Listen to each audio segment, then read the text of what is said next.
bermanfaat, rezeki yang halal, dan amalan yang diterima. Untuk mempersingkat waktu, kepada Ustadz, tafadhol untuk memulai kajian. Bismillahirrahmanirrahim. Alhamdulillahirabbil alamin wassalatu wassalamu ala asyrafil anbiya'i wal mursalin wa ala alihi wa ashabihi wa man tabi'ahum bi ihsanin ila yaumiddin amma ba'du. Alhamdulillah kita bersyukur kepada Allah Subhanahu wa taala yang mana pada kesempatan kali ini Allah mudahkan bagi kita kembali melanjutkan pembahasan tentang perjalanan dakwah Rasulullah sallallahu alaihi wasallam yang mana insyaallah kita akan kembali melanjutkan dan diawali di halaman 41 di dalam kitab yang telah kita bagikan sebelumnya, yaitu awal langkah dalam berdakwah bagi baginda Rasulullah sallallahu alaihi wasallam. Artinya, ketika Nabi sallallahu alaihi wasallam telah meyakinkan atau telah diyakinkan oleh Waraqah bin Naufal yang mana itu merupakan di antara anak paman Ibunda Khadijah radhiyallahu taala anha, maka di saat itulah Nabi sallallahu alaihi wasallam diperintahkan oleh Allah Subhanahu wa taala dengan sebuah kalimat qum fa'anzir. Artinya, berdirilah kamu wahai Muhammad, kemudian berikan berita kabar pertakut kepada manusia. Dan itu terdapat dalam surah Al-Mudaththir, yang mana surat ini ikhwatul Islam disebut dengan surat Nabi sallallahu alaihi wasallam. Karena di dalam Al-Qur'an ada 3 surat disebut dengan surat Nabi. Yang pertama adalah surat Muhammad, yang kedua adalah surat Al-Mudaththir, dan yang kedua adalah surat Al-Muzammil. Dan salah satunya adalah ya ayyuhal muddatsir qum fa'anzir wa rabbaka fakabbir wa thiyabaka fatahhir warrujza fahjur wa la tamnun tastakthir. Artinya ketika ayat ini diturunkan oleh Allah Subhanahu wa taala, maka di saat itulah Nabi sallallahu alaihi wasallam mengawali dakwah, dan cerita dakwah Nabi sallallahu alaihi wasallam pun dimulai oleh Rasulullah sallallahu alaihi wasallam. Nah, dakwah Nabi sallallahu alaihi wasallam tentunya dimulai dengan dakwah secara sembunyi-sembunyi, orang-orang yang terdekat. Karena tidak mungkin Nabi sallallahu alaihi wasallam secara tiba-tiba langsung memulai dakwah tersebut, karena itu bisa jadi memberikan mudarat kepada Nabi dan juga kepada orang-orang yang ada di sekitar Nabi sallallahu alaihi wasallam. Ketika Nabi sallallahu alaihi wasallam berdakwah secara sembunyi-sembunyi, maka tentunya terkenallah orang yang pertama kali beriman kepada Nabi sallallahu alaihi wasallam adalah orang-orang yang terdekat dengan Nabi sallallahu alaihi wasallam. Yang pertama adalah Ibunda Khadijah radhiyallahu taala anha. Dan kita mengetahui Ibunda Khadijah adalah seorang wanita yang memiliki kelebihan yang amat luar biasa, istri Nabi di dunia dan juga istri Nabi sallallahu alaihi wasallam di akhirat sana. Dan bahkan Nabi sallallahu alaihi wasallam senantiasa menyebut mengulang-ulang namanya. Bahkan Nabi sallallahu alaihi wasallam juga menyembelih kambing untuk mengingatnya, seolah-olah kambing tersebut disembelih kemudian atas nama Ibunda Khadijah radhiyallahu taala anha, yang mana juga Ibunda Khadijah memberikan keturunan kepada Rasulullah sallallahu alaihi wasallam, dan dia adalah seorang wanita yang salihah yang ketika suaminya berdakwah, maka beliaulah yang pertama kali beriman kepada Rasulullah sallallahu alaihi wasallam, dan itu semuanya adalah karena sifat yang sama antara Nabi dengan Khadijah. Karena sebelumnya pernah dijelaskan ikhwatul Islam bahwa Khadijah dengan Nabi memiliki sifat yang sama. Apa sifat yang sama? Tidak pernah sujud kepada berhala. Nabi Shallallahu Alaihi Wasallam dan Khadijah tidak pernah sujud kepada berhala. Kemudian siapa lagi yang beriman kepada Nabi Shallallahu Alaihi Wasallam? Yang kedua adalah Waraqah bin Naufal itu sendiri. Sebagaimana sebelumnya kita jelaskan hadis yang sangat panjang. Waraqah bin Naufal radhiyallahu ta'ala anhu, dia disebut dengan sahabat Nabi Shallallahu Alaihi Wasallam. Artinya dia termasuk bagian daripada sahabat Nabi karena dia berjumpa dengan Nabi, kemudian dia beriman dengan Nabi Shallallahu Alaihi Wasallam. Bahkan terucapkan dengan kalimat yang sangat indah oleh Waraqah bin Naufal, wa in yudrikani yaumuka ansuruka nasran muazzara. Wa in yudrikuni yaumuka ansuruka nasran muazzara. Wahai Muhammad, kalau seandainya aku mendapati harimu, maka aku akan menjadi penolongmu dengan penolong yang sangat gagah perkasa. Artinya kalau seandainya ketika engkau berdakwah kemudian banyak yang menghalangi dakwahmu, dan itu pasti terjadi.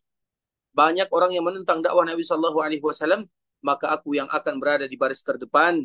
Seolah-olah itu yang disebutkan oleh Waraqah bin Naufal. Namun itu tidak terjadi ikhwatul Islam, karena Waraqah setelahnya dipanggil oleh Allah Subhanahu wa taala dan dia sudah memiliki tekad yang kuat untuk senantiasa menolong Nabi sallallahu alaihi wasallam. Makanya dalam sebuah riwayat disebutkan oleh Nabi sallallahu alaihi wasallam, "La tasubbu Waraqah bin Naufal, fa inni ra'aitu lahu jannatan aw jannatain." Janganlah kalian mencela Waraqah bin Naufal karena sesungguhnya aku melihat dia untuknya satu surga atau dua surga. Mengapa demikian? Karena Waraqah adalah di antara salah seorang ahlul kitab, orang beragama Nasara yang hanif, yang lurus, yang masih berada dalam keyakinan atau akidah sebelumnya, yaitu akidah Nabi Isa alaihissalam.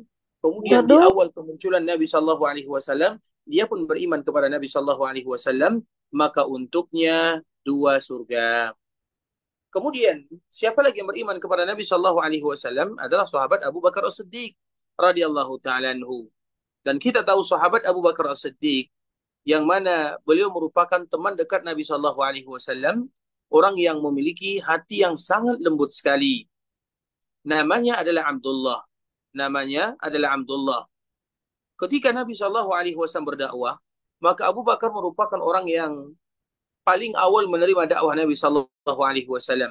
Sehingga dalam sebuah hadis Nabi Shallallahu alaihi wasallam menyebutkan, "Ma da'utu ahadan ilal Islam illa kanat lahu kabwah ghaira Abi Bakrin fa innahu lam yatala'sam." Rasulullah Shallallahu alaihi wasallam menyebutkan, tidak ada seorang pun yang aku tawarkan Islam kepadanya kecuali semuanya ragu-ragu. Artinya mereka berpikir dulu. Illa kanat lahu kabwah. Artinya sampai mereka memantapkan keyakinannya. Kecuali Abu Bakar As-Siddiq radhiyallahu taala anhu. Abu Bakar As-Siddiq radhiyallahu taala anhu ketika mendengarkan dakwah Nabi sallallahu alaihi wasallam, maka secara spontan menerima dakwah Nabi karena beliau kenal dengan Nabi sallallahu alaihi wasallam. Orang semacam Nabi adalah orang yang paling mulia, orang yang paling bagus, dan memang Abu Bakar As-Siddiq radhiyallahu taala anhu juga memiliki sifat-sifat yang mulia. Dan dia juga di antara orang yang dijaga oleh Allah Subhanahu wa taala dari perbuatan-perbuatan yang tidak bagus. Seperti misalnya menyembah berhala, meminum khamar, kemudian berjudi, berzina, dan yang semisalnya rasywa. Maka Abu Bakar As-Siddiq radhiyallahu taala anhu adalah orang yang tidak pernah melakukan perbuatan tersebut. Artinya hatinya adalah hati yang berada di dalam agama yang hanif. Kemudian ketika Abu Bakar As-Siddiq beriman, maka dia pun tidak mencukupkan keimanan tersebut dengan dirinya, maka dia berdakwah membantu Nabi Shallallahu alaihi wasallam sehingga Allah mudahkan di tangannya melalui dirinya banyak juga para sahabat yang beriman. Salah satunya Utsman bin Affan, kemudian Zubair bin Awam, kemudian Abdurrahman bin Auf, kemudian Sa'ad bin Abi Waqqas, kemudian Talha bin Ubaidillah. Semua mereka adalah orang-orang yang beriman melalui jalurnya Abu Bakar As-Siddiq radhiyallahu taala anhu. Dan kita tahu orang-orang yang tadi telah kita sebutkan, Utsman, Zubair, Abdurrahman bin Auf, Sa'ad bin Abi Waqqas, Talha, semua mereka itu adalah orang-orang yang dijamin surga di dalam hadis yang sangat mulia. Artinya para sahabat Nabi semuanya pasti masuk ke dalam surga Allah Subhanahu wa taala. Tapi ada di antara mereka yang masuk surga disebutkan oleh Rasulullah sallallahu alaihi wasallam dalam satu hadis, dan mereka itu adalah orang-orang yang pertama kali berdakwah atau beriman kepada Nabi. Dan di antaranya adalah Abu Bakar As-Siddiq fil jannah, sebagaimana hadis Nabi, Abu Bakar fil jannah, Umar fil jannah, Utsman fil jannah, Ali fil jannah, Talha fil jannah, Zubair fil jannah, Abdurrahman bin Auf fil jannah, Sa'ad fil jannah, Sa'id fil jannah, Abu Ubaidah bin Jarrah fil jannah. Semua mereka disebutkan oleh Nabi sallallahu alaihi wasallam dalam satu hadis, dan mereka itu adalah orang-orang yang pertama kali masuk ke dalam agama Islam, dan mereka memiliki andil yang luar biasa di dalam agama, sehingga hadiah yang Allah berikan kepada mereka adalah surga. Kemudian siapa lagi yang beriman kepada Nabi sallallahu alaihi wasallam di awal dakwah? Tidak lain tidak bukan adalah Ali bin Abi Thalib radhiyallahu taala anhu. Dan kita tahu ikhwatal Islam, Ali bin Abi Thalib, mengapa dia termasuk orang yang pertama kali beriman kepada Nabi? Abu Talib, Abu Talib adalah paman yang selalu menolong Nabi sallallahu alaihi wasallam. Dia memiliki anak yang sangat banyak. Hanya saja dia fakir, sehingga beberapa anaknya dijaga oleh orang-orang lain. Seperti misalnya Ja'far dijaga oleh Al-Abbas. Ali bin Abi Thalib dijaga oleh Rasulullah sallallahu alaihi wasallam. Artinya, ketika Ali bin Abi Thalib dijaga oleh Nabi sallallahu alaihi wasallam, otomatis Ali selalu hidup bersama Nabi sallallahu alaihi wasallam. Itulah alasannya. Mengapa Ali bin Abi Thalib termasuk orang yang pertama kali beriman kepada Nabi dari kalangan anak-anak? Karena memang Nabi yang merawatnya. Kenapa Nabi yang merawatnya? Karena memang Abu Thalib memiliki anak yang banyak. Kemudian dijaga anak-anak ini dijaga oleh keluarganya. Salah satunya Ali bin Abi Thalib diambil oleh Nabi, dijaga oleh Nabi. Kemudian Ja'far dijaga oleh, kalau tidak salah Hamzah ya, dijaga oleh Hamzah. Sehingga mereka-mereka ini termasuk orang yang pertama kali beriman kepada Nabi sallallahu alaihi wasallam. Itulah sebabnya mengapa Ali termasuk orang yang beriman kepada Nabi? Karena dia dijaga oleh Nabi sallallahu alaihi wasallam. Kemudian Ali ini tentunya memiliki sifat yang sangat mulia.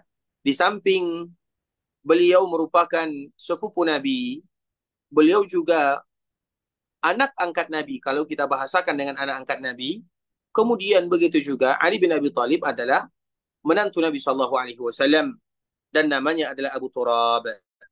Ketika Nabi Shallallahu Alaihi Wasallam menyampaikan risalah, Ali adalah orang yang pertama kali mengikuti dakwah Nabi Shallallahu Alaihi Wasallam dan orang yang pertama kali masuk Islam dari kalangan anak-anak. Itu adalah Ali bin Abi Thalib radhiyallahu taala anhu. Kemudian siapa lagi? Mereka yang beriman kepada Nabi Shallallahu Alaihi Wasallam adalah Zaid bin Harithah. Zaid bin Harithah ini ikhwatul Islam, tentunya dia memiliki sebuah cerita yang sangat indah. Dia dulu merupakan anak yang diculik oleh sebagian orang-orang. Artinya, ketika rombongan dari daerahnya melakukan perjalanan, maka terjadilah perampokan. Kemudian salah satu yang dirampok pada waktu itu adalah Zaid. Kemudian tiba-tiba dia dijadikan sebagai seorang budak. Artinya dia dijual. Maka kebetulan yang membelinya adalah Hakim bin Hizam. Hakim bin Hizam ini adalah salah seorang, kalau seandainya kita perhatikan orang yang banyak meriwayatkan hadis dari Nabi, atau di antara mereka yang juga meriwayatkan hadis dari Nabi Sallallahu Alaihi Wasallam, yang dia merupakan keponakan ibunda Khadijah radhiyallahu taala anha. Kemudian ketika Hakim bin Hizam ini membeli Zaid bin Harithah, maka dia pun memberikan kepada Khadijah. Artinya Khadijah merupakan bibinya yang diberikan hadiah berupa Zaid. Kemudian dari hadiah inilah pada akhirnya Khadijah memberikan kepada Nabi Shallallahu Alaihi Wasallam. Zaid ini walaupun seorang budak, namun dia adalah orang yang paling mencintai Nabi Shallallahu Alaihi Wasallam dan Nabi Shallallahu Alaihi Wasallam sangat mencintainya. Mengapa Nabi Shallallahu Alaihi Wasallam mencintainya? Karena Nabi Shallallahu Alaihi Wasallam kehilangan putra-putranya yang bernama Qasim dan Abdullah. Jadi Nabi Shallallahu Alaihi Wasallam kehilangan putranya Qasim dan Abdullah. Sehingga kecintaan Nabi kepada seorang laki-laki tertuju kepada Zaid bin Harithah.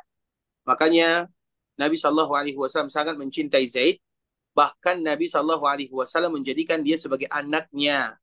Maka terkenallah namanya adalah Zaid bin Muhammad. Sehingga muncullah dalam sebuah riwayat ikhwatul Islam yang dibawakan oleh Imam Bukhari dan Imam Muslim. Anna Zaid bin Harithah maula Rasulullah sallallahu alaihi wasallam ma kunna nad'u illa Zaid bin Muhammad hatta nazala al-Quran ud'u li abaihim huwa aqsatu 'inda Allah. Zaid ini dulu adalah orang yang kami panggil dengan Zaid bin Harithah. Kami memanggilnya Zaid bin Muhammad sampai Allah membatalkan ayat tersebut. Karena tidak boleh dipanggil seseorang kecuali dengan nama aslinya. Kemudian Zaid ini termasuk orang yang selalu berdakwah di jalan Allah Subhanahu wa taala dan dia meninggal ketika terjadi perang Mu'tah di saat Nabi sallallahu alaihi wasallam memerintahkan kaum muslimin untuk menghadapi orang-orang Romawi. Kemudian yang berikutnya, siapa lagi yang beriman kepada Nabi yang terakhir adalah Bilal bin Rabah. Dan kita tahu bagaimana Bilal bin Rabah, bagaimana perjuangannya, bagaimana usahanya, dan bagaimana kegigihannya dalam dakwah.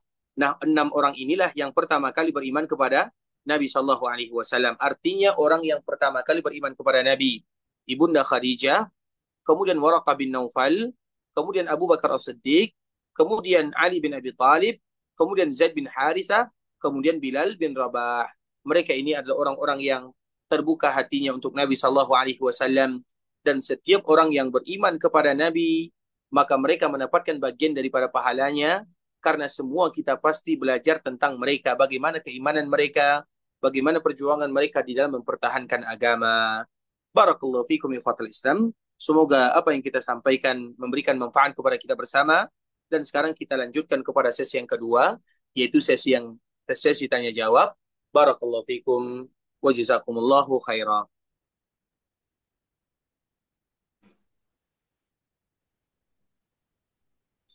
Jazakumullah khairan Ustadz atas ilmu yang telah diberikan. Izin membacakan pertanyaan yang sudah masuk. Silakan. Pertanyaan yang pertama, Bismillah, Assalamualaikum warahmatullahi wabarakatuh, Ustazuna. Afwan izin bertanya, Ustadz, apakah saat Nabi Shallallahu Alaihi Wasallam mengawali dakwahnya di Mekah, selalu melakukannya secara sembunyi-sembunyi di dalam rumah salah satu sahabat saja, yakni Darul Arkam, ataukah beliau berkeliling ke beberapa rumah yang lain? Mohon penjelasannya. Barakallahu fikum wa jazakumullahu khairan. Dalam perjalanan atau dalam pembahasan kita ini, kita masih membahas tentang yang namanya awal langkah dakwah Nabi Shallallahu Alaihi Wasallam. Kemudian nanti masih ada lagi awal langkah Nabi Shallallahu Alaihi Wasallam periode kedua. Artinya dakwah Nabi Shallallahu Alaihi Wasallam ada tahapan. Sebelum Al-Arqam ini atau Darul Arqam ini, maka tadi telah kita menyebutkan 6 orang yang beriman kepada Nabi: Khadijah, Waraqah, Abu Bakar, Ali, Zaid, kemudian Bilal. 6 orang ini adalah mereka yang pertama kali beriman kepada Nabi. Belum lagi masuk kepada dakwah yang kedua atau gelombang yang kedua. Maknanya dakwah Nabi Shallallahu Alaihi Wasallam ada tahapan. Nanti ketika dakwah Nabi sudah mulai tersebar, sudah lebih daripada 30 atau 40 orang sahabat yang beriman kepada Nabi, maka baru Nabi Shallallahu Alaihi Wasallam menyediakan tempat di sebuah tempat yang kita kenal dengan Darul Arqam. Nah, tempat ini bukan berarti Nabi tidak berkeliling. Tempat ini adalah tempat seolah-olah kalau bahasa kitanya ganti daripada masjid, ganti daripada musalla. Karena bagaimanapun para sahabat yang beriman, mereka butuh wejangan apa yang harus mereka lakukan. Kemudian ayat-ayat yang dibacakan oleh Nabi, mereka butuh diberikan motivasi. Karena dikala Nabi berdakwah bukan hanya sekedar memasukkan orang ke dalam Islam, enggak, tapi mengajarkan orang tentang Islam. Jadi Nabi Shallallahu Alaihi Wasallam butuh tempat. Nah, di awal tempat Nabi Shallallahu Alaihi Wasallam adalah di Darul Arqam, yang nanti insya Allah akan kita jelaskan. Barakallahu fiikum. Jazakumullah khairan Ustadz atas penjelasannya. Izin menyampaikan pertanyaan yang kedua. Bismillah, Assalamualaikum warahmatullahi wabarakatuh Ustadz. Afwan izin bertanya. Kami mengetahui dalam Thalabul Ilmi kisah tentang bagaimana Nabi Shallallahu Alaihi Wasallam mencengkram leher sahabat Umar bin Khattab saat ia mendatangi beliau Shallallahu Alaihi Wasallam di Darul Arkam dan bermaksud membunuhnya. Kisah ini sangat menyentuh hati saat akhirnya Umar bin Khattab luluh hatinya sehingga beriman. Namun mengapa hadis tentang kisah ini tidak terlalu populer dan sulit menelusurinya di internet, Ustadz? Bagaimana sesungguhnya kisahnya, Ustadz? Mohon ilmunya. Jazakumullahu khairan. Barakallahu fiikum. Kita harus mengetahui tentang bagaimana Islamnya Umar bin Khattab radhiyallahu taala anhu. Itu rata-rata riwayatnya adalah riwayat yang kurang kuat. Dan salah satunya adalah pertanyaan yang tadi disampaikan, riwayat yang menyebutkan ketika Umar bin Khattab radhiyallahu taala anhu datang ke sana, kemudian bukan beliau yang mencekik Nabi sallallahu alaihi wasallam, tapi beliau yang dihalangi oleh paman Nabi yang bernama Hamzah. Terlepas daripada itu semua, kisah tentang Islamnya Umar bin Khattab radhiyallahu taala anhu yang paling kuat di antara yang lemah ini, karena rata-rata semuanya lemah. Dan nanti insya Allah ada pembahasan khususnya bagaimana Islamnya Umar bin Khattab radhiyallahu taala anhu. Di antara salah satu riwayat yang paling kuat adalah riwayat ketika Umar bin Khattab radhiyallahu taala anhu di malam hari. Karena Umar ini suka sekali minum khamar. Kemudian ketika minum khamar, maka tiba-tiba Umar mencari penjualnya, artinya ingin membeli khamar. Namun kebetulan malam itu tidak ada yang menjual khamar, artinya penjualnya tidak ada. Kemudian karena inginnya Umar bin Khattab minum khamar, maka dia pergi ke rumah penjualnya. Ketika pergi ke rumah penjualnya, penjualnya pun tidak ditemukan. Maka dia tidak tahu apa yang harus dia lakukan. Ketika berada dalam keadaan kebingungan, maka Umar memutuskan, kalau seandainya aku pergi ke Ka'bah, kemudian aku berada di sana untuk tahu menghabiskan malam. Tiba-tiba, terdetik hatinya untuk pergi ke Ka'bah Musyarrafah. Dan kita tahu di Ka'bah itu biasanya Nabi selalu melakukan sholat di sana. Ketika beliau sampai di Ka'bah, maka Umar mendengarkan suara yang tidak asing baginya, yaitu suara Nabi Muhammad SAW dengan bacaan-bacaan yang sangat indah. Maka Umar masuk ke dalam tirai Ka'bah, sitir Ka'bah, kiswa Ka'bah. Masuk dari arah belakang, kemudian dekat mendekati Nabi SAW. Nabi tahu, namun Nabi tetap melanjutkan sholatnya dengan bacaan ayat-ayat yang indah. Kemudian setelah Nabi SAW selesai membaca ayat atau selesai salat, maka Nabi pulang. Ketika Nabi pulang diikuti oleh Umar bin Khattab radhiyallahu taala anhu. Umar sudah tersentuh hatinya mendengarkan ayat-ayat Nabi SAW. Kemudian ketika Nabi hampir sampai ke rumahnya, maka di saat itulah Nabi melihat ke belakang dan mengatakan kepada Umar, wahai Umar, apa yang kamu inginkan? Karena tidak ada orang lain kecuali Nabi dan Umar. Nabi adalah orang yang paling kuat. Dan Nabi itu tidak akan takut kepada siapapun. Ketika Umar ditanya, maka di saat itulah Umar langsung mengucapkan kalimat asyhadu an la ilaha illallah wa asyhadu anna Muhammadar Rasulullah. Kemudian setelahnya kita tahu Umar tidak pernah menyembunyikan. Dia tahu dialah yang dulu ketika dia bermusuhan dengan Nabi, dia tidak menyembunyikan permusuhannya. Nah, ketika dia beriman kepada Nabi, dia juga tidak mau menyembunyikan keimanannya. Maka dia minta izin kepada Nabi SAW. Namun Nabi memperingatkan Umar, karena itu agak mendapatkan atau mendatangkan resiko. Tapi itu adalah Umar bin Khattab radhiyallahu taala. Maka bagaimana cara Umar mengumumkan keislamannya? Dicarilah rumah orang ini. Kalau bahasa kitanya, kalau kita ingin mengumumkan sesuatu, disebutkan kepada berita, melalui televisi, melalui radio, dan yang semisalnya. Nah, Umar bin Khattab juga melakukan perkara yang sama. Dicari orang Arab yang tidak jauh dari Mekkah Al-Mukarramah, tidak jauh dari Ka'bah Al-Musyarrafah, yang suka bercerita. Yang suka, kalau bahasa kitanya, yang suka kepo lah kalau bahasa kitanya. Yang biasa menyebarkan berita. Dan orang ini terkenal sekali. Kemudian dia pun mengatakan, mengetuk pintunya. Ketika orang ini melihat Umar bin Khattab, dia hanya diam saja. Ketika dibuka pintu rumahnya, Umar langsung mengatakan, aku sudah masuk ke dalam agama Islam. Apa yang terjadi?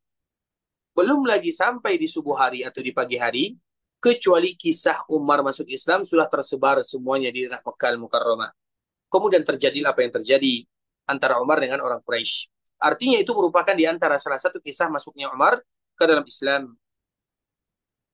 Ada 3 riwayat yang menyebutkan bagaimana kisah Umar, namun semuanya tidak terlepas daripada periwayatan yang tidak kuat.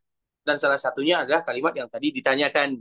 Masih ada lagi riwayat yang lain, namun intinya bahwa Umar masuk Islam adalah gara-gara mendengarkan ayat-ayat Allah Subhanahu wa taala. Barakallahu fikum. Jazakumullah khairan Ustadz atas penjelasannya. Izin menyampaikan pertanyaan yang tidak sesuai tema ya Ustadz. Silakan. Bismillah, Assalamualaikum warahmatullahi wabarakatuh. Ustadz, Afwan izin bertanya, apa hukumnya bila ada yang menagih sumbangan untuk donatur reuni? Apakah yang demikian termasuk tolong-menolong dalam kemaksiatan? Mohon nasihatnya Ustadz, jazakallahu khairan. Barakallahu fikum. Di dalam masalah reuni, dan reuni itu kita harus tahu dulu reuni tentang masalah apa. Karena tidak semuanya meradam dalam masalah kemaksiatan. Kita lihat dulu acaranya dalam bagian mana, kemudian dalam keadaan apa. Kalau seandainya misalnya reuni antara perempuan, antara akhwat, yang dulu misalnya satu alma mater, kemudian mereka sekarang sudah kehidupan sendiri-sendiri, maka ketahuilah itu adalah alasan dan cara kita saling mencintai karena Allah Subhanahu wa taala. Tapi kalau seandainya reuni yang dimaksud adalah misalnya reuni yang bercampur antara laki-laki dan perempuan, kemudian acara-acara yang tidak jelas, acara-acara yang akan melalaikan, atau acara-acara yang lainnya, maka ketahuilah tidak boleh bagi kita melakukan yang demikian. Jadi masalah reuni, kita harus tahu acaranya apa, kemudian antara siapa, kemudian agendanya bagaimana, itu semuanya harus kita mengetahui. Dan kalau kita sudah mengetahui, baru kita menjatuhkan dan menjelaskan hukum yang ada di sana. Barakallahu fikum wa jazakumullahu khairan. Jazakallahu khairan Ustadz atas penjelasannya. Pertanyaan selanjutnya masih tidak sesuai tema. Silakan. Assalamualaikum warahmatullahi wabarakatuh Ustadz. Afwan izin bertanya, Di kalangan saudara-saudara Muslim asal negara-negara Asia Selatan, terdapat kebiasaan setelah ijab kabul, lalu masing-masing mempelai kembali ke rumah orang tuanya, menunggu hingga berlangsungnya walimah. Walimah atau resepsinya biasanya sedikitnya berselang 1 pekan dari akad ijab kabul. Namun tak jarang yang walimah baru namun tak jarang yang walimah baru berlangsung sebulan kemudian. Hal ini tergantung kemampuan keluarga untuk mengajarkan walimah. Bagaimanakah hukumnya hal yang demikian, Ustadz? Apakah hal yang seperti ini dibolehkan atau sebaiknya tidak demikian? Mohon nasihatnya, Ustadz. Jazakallahu khairan wa barakallahu fi. Barakallahu fikum wa jazakumullahu khaira. Tentunya masalah ini adalah masalah tradisi dan adat yang setiap daerah mereka memiliki kebiasaan masing-masing. Dan salah satunya seperti tadi yang telah disebutkan. Memang sebagian daerah mereka setelah akad nikah mereka terpisah. Kemudian setelah terpisah, kemudian nanti baru dengan walimah dan yang semisalnya. Apapun, ini masalah pernikahan dan masalah walimah, apapun dan bagaimanapun, itu semuanya dikembalikan kepada adat dan tradisi yang ada di suatu daerah, dan tidak ada salahnya selama tidak ada pelanggaran-pelanggaran syariat. Dan di dalam sana, di dalam masalah ini tidak ada pelanggaran syariatnya. Bahkan kita jumpai sebagian daerah yang lain. Setelah mereka menikah, mereka tidak bersama, bisa jadi 1 tahun setelahnya, bisa jadi 2 tahun setelahnya. Sama dengan Nabi Shallallahu Alaihi Wasallam. Dikala Nabi menikah dengan ibunda Aisyah radhiyallahu taala anha, Nabi menikah, tapi Nabi tidak bergabung dengannya. Nabi berpisah selama 3 tahun. Kemudian setelah di Madinah, baru Nabi bergabung. Artinya masalah seperti ini adalah masalah yang dikembalikan kepada uruf. Dan setiap daerah mereka memiliki uruf, kebiasaan, tradisi, yang tentunya tidak salah antara satu dengan yang lainnya. Barakallahu fiikum. Jazakumullahu khairan, Ustadz, atas penjelasannya. Selanjutnya, bagi para umahat yang ingin bertanya langsung, dipersilakan untuk menggunakan fitur raise hand.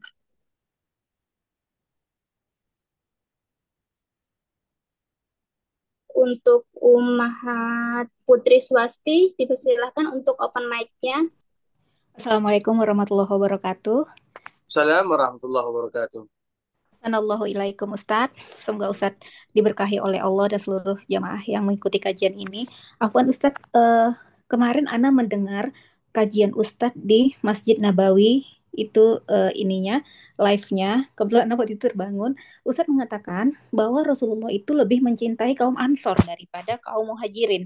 Dan yang Ana pernah dengar Ustadz bahwa kaum Muhajirin itu termasuk yang lebih mulia bersama dengan Ahlul Badar dan Baitur Ridwan Ustadz. Jadi Ustadz waktu itu menganalogikan bahwa kaum Ansor itu dan Rasulullah itu seperti pakaian, kulit dan pakaian, dan Muhajirin itu seperti kulit dan selimut. Itu kalau Ana tidak salah dengar ya Ustadz, mohon penjelasannya Ustadz. Jazakallahu khair. Barakallahu fikum ya. Sebenarnya karena bangun tidur ya, atau terbangun atau menyaksikan ini ya. Jadi sebenarnya kisahnya itu sudah 3 hari ya.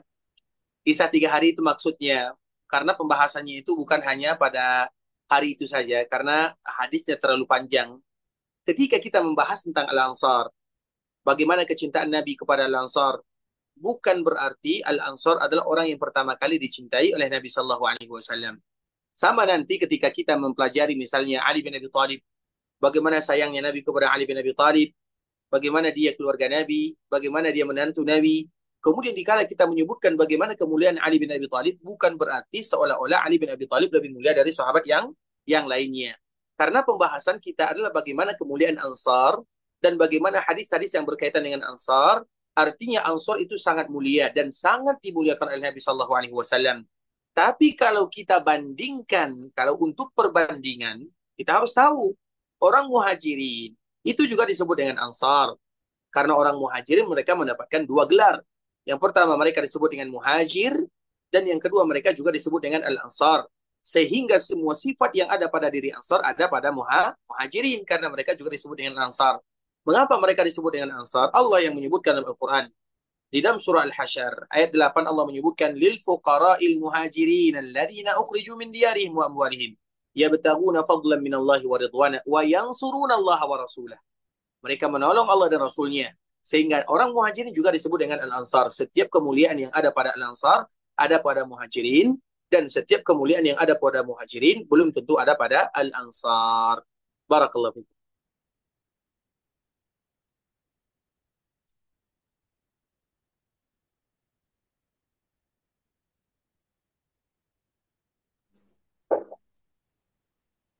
Silakan Umahat, bagi yang ingin bertanya langsung dengan Ustadz untuk mengaktifkan fitur raise hand.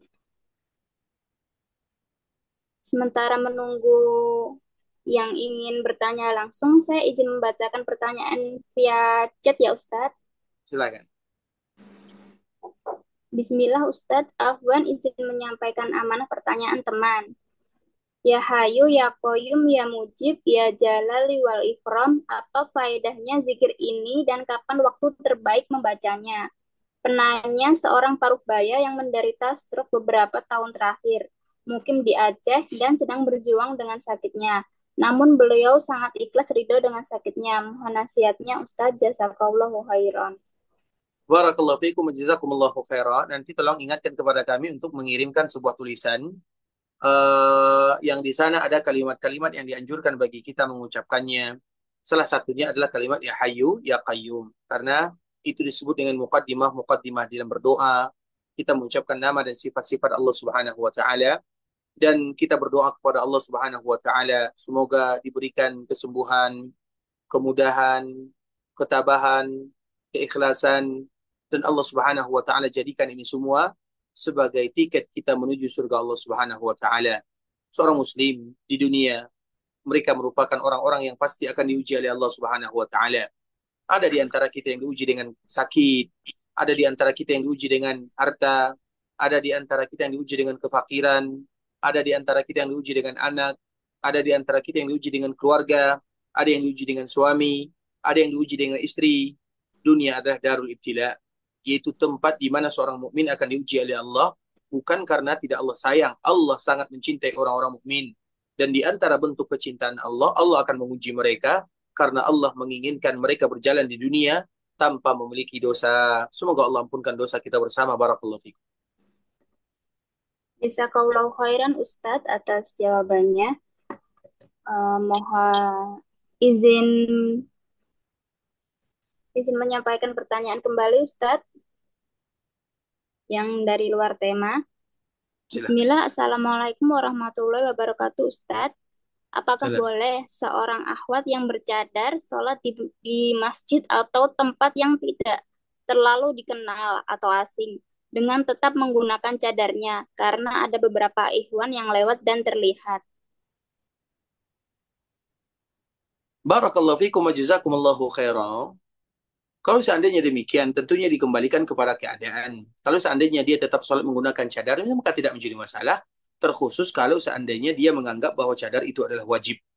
Karena memang para ulama ada sebagian mengatakan wajib, ada yang mengatakan tidak wajib. Dan itu dikembalikan kepada kita. Kalau seandainya kita mengatakan wajib, maka silahkan kita menutupnya untuk menjaga kita dan juga menjaga saudara-saudara kita kaum muslimin yang lainnya. Barakallahu fikum. Jazakallahu khairan Ustadz atas jawabannya. Izin membacakan yang di luar tema lagi Ustadz. Silahkan. Bismillah, Assalamualaikum warahmatullahi wabarakatuh.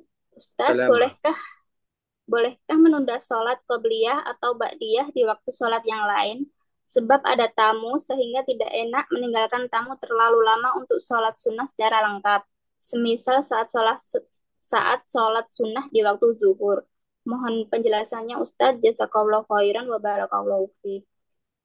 Barakallahu fikum wa jazakumullahu khairan. Kisah serupa sama dengan yang dialami oleh Nabi Shallallahu Alaihi Wasallam ketika Nabi Shallallahu Alaihi Wasallam kedatangan tamu yang mereka belajar agama. Kemudian mereka bertanya kepada Nabi sampai waktu sholat asar, sehingga Nabi Shallallahu Alaihi Wasallam tidak melakukan sholat ba'diyah zuhur kecuali setelah asar. Tapi itu khusus untuk Nabi Shallallahu Alaihi Wasallam. Sedangkan kita, kalau seandainya jaraknya mungkin setengah jam ataupun yang semisalnya, maka tidak menjadi masalah.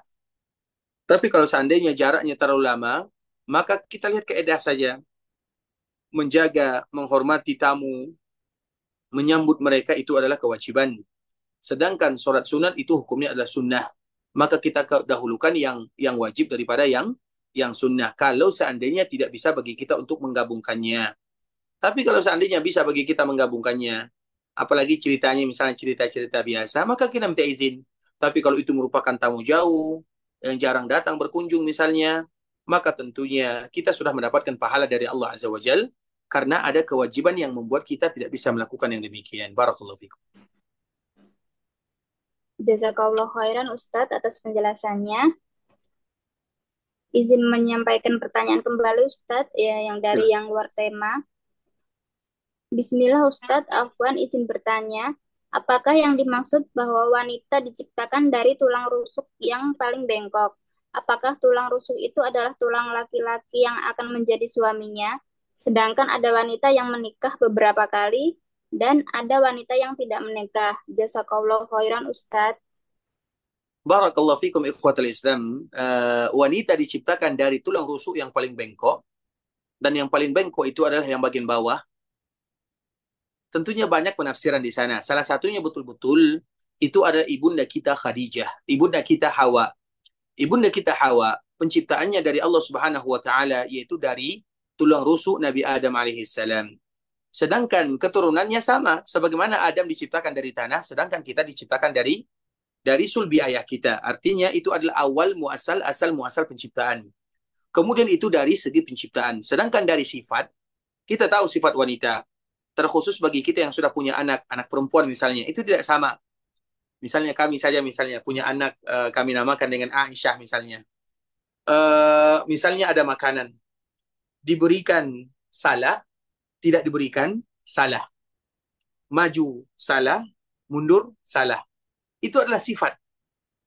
Nah, sifat itulah ikhwatul Islam. Makanya Nabi SAW mengatakan, Istausu bin nisa'i khaira. Wahai kalian, hendaklah kalian memperlakukan wanita itu dengan baik. Karena wanita itu sulit dibaca pikirannya. Mau kemana? Misalnya mau ke depan atau mau ke belakang, ke kanan atau ke kiri. Dibilang ke depan, dia ke belakang. Artinya seperti itulah wanita. Dan itu sifat ikhwatul Islam, tidak bisa dihindari. Makanya Nabi SAW menyebutkan yang demikian bukan untuk mencela, tapi agar kita mengetahui bagaimana kita bermuamalah dengan wanita. Sehingga nanti dikala kita bermuamalah, maka kita menjaga. Sehingga Nabi mengatakan, Istausu bin nisa'i khaira. Hendaklah kalian memperlakukan kebaikan terhadap wanita, karena mereka diciptakan dari tulang rusuk. Kalau kalian biarkan, tanpa kalian ajarkan, dia akan selalu bengkok dan jauh. Kalau kalian paksa, maka dia akan patah. Artinya, diperbaiki sedikit demi sedikit. Dilihat jalur ceritanya itu harus dipahami. Dan itulah seorang wanita, makhluk yang diciptakan oleh Allah Subhanahu wa taala, penuh dengan lika-liku, penuh dengan kisah yang indah. Namun disitulah menunjukkan bagaimana kekuasaan Rabbul Izzati wal Jalalah. Barakallahu fiik. Jazakumullah khairan Ustadz atas jawabannya. Izin membacakan yang di luar tema lagi Ustadz. Silakan. Bismillah Ustadz. Afwan izin bertanya. Kalau kita meninggal, jenazah kita boleh dimandikan kawan suami kita, Ustadz. Mohon penjelasannya. Jazakumullah khairan. Yang meninggal laki atau perempuan? Sebentar, Ustadz.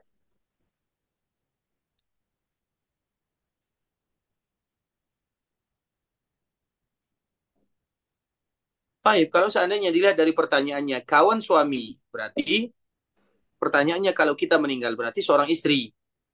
Nah, kalau seandainya kawan daripada suami tersebut perempuan, maka tidak menjadi masalah. Seperti misalnya keluarga jauhnya, temannya yang itu juga merupakan keluarganya, tidak menjadi masalah. Tapi kalau seandainya yang lain tentu tidak boleh. Kalau seandainya yang perempuan meninggal, maka tidak boleh dimandikan, bahkan oleh ayahnya pun tidak boleh, apalagi oleh laki-laki yang lain. Kalau seandainya yang perempuan, tapi kalau yang laki-laki, maka juga tidak boleh dimandikan oleh yang perempuan kecuali istrinya, ataupun yang semisalnya istrinya. Itu merupakan di antara kaidah-kaidah di dalam masalah memandikan jenazah. Sebagaimana putri Nabi meninggal, Nabi SAW memerintahkan mandikan dia seperti ini. Nabi tidak memandikannya. Bukan berarti Nabi tidak sayang, tapi Nabi ingin mengajarkan kita sebagai umatnya. Barakallahu fikum. Jazakumullah khairan Ustadz atas jawabannya. Sementara pertanyaan dari chat sudah habis, Ustadz sudah dibacakan semuanya. Dipersilahkan, Mungkin kita cukupkan dulu sampai di sini ya. nah, Barakallahu Ustadz. fiikum. Sebelumnya kami mohon maaf karena sekarang waktu terlalu singkat ya. Maghrib di sini agak cepat dibandingkan dengan biasanya.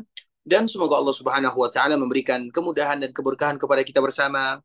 Walau hanya beberapa menit kita bersama, tapi semoga kebersamaan kita ini dalam rangka mencari ridha Allah Subhanahu wa taala, membahas tentang agama, mempelajari tentang baginda Rasulullah sallallahu alaihi wasallam. Ikhwatul Islam, saudara kaum muslimin, kaum muslimat, ikhwani akhwati rahimani wa rahimakumullah. Sampai di sini pembahasan yang bisa kami jelaskan, yang benar dari Allah Subhanahu wa taala, yang salah dari diri kami pribadi karena kurangnya ilmu kami, karena kejahilan kami, dan kami mohon dimaafkan kalau ada kalimat-kalimat yang salah. Kita tutup dengan doa kafaratul majlis. Subhanakallahumma bihamdika asyhadu an la ilaha illa anta astaghfiruka wa atubu ilaik. Assalamualaikum warahmatullahi wabarakatuh. Waalaikumsalam warahmatullahi wabarakatuh. Alhamdulillahirrabbilalamin. Barakallahu fiq. Wa jazakallahu khairan. Masya Allah. Banyak sekali ilmu yang kami dapati pada hari ini. Semoga ilmu yang Ustadz ajarkan kepada kami menjadi amal jariah yang terus mengalir kepada Ustadz khususnya dan kepada keluarga Ustadz. Amin, amin ya robbal alamin. Agar tidak menunggu lama, kami persilahkan untuk Ustadz meninggalkan Zoom terlebih dahulu. Barakallahu fiikum, syakarallahu lakum. Jazakallah khairan Ustaz. Jazakallah khair, Ustaz. Syakarallah. Hafizakumullah, hafizakumullah, hafizakumullah.